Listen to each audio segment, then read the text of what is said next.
ആമീന താത്തയുടെ പൊന്നുമോളാണ്, നാട്ടിലെ ചേലുള്ള പെണ്ണാണ്.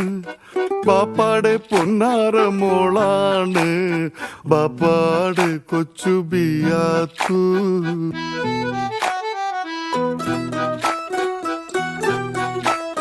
കരിമീൻ പിടക്കണ കണ്ണാണ്, കവിത തുടിക്കണ കണ്ണാണ്. കരളില് മുന്തിരിച്ചാറ് നിറയ്ക്കണൊരഴകിന്റെ പൊന്നുളി മുത്താണ്.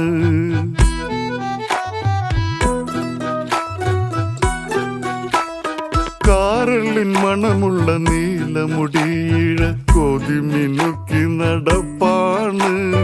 മാനത്ത് മിന്നണ മാണിക്യപ്പൂത്താലി മോഹിച്ചു കാലം കഴിപ്പാണ്. മനസ്സിനെ കാണുമ്പോ നാണി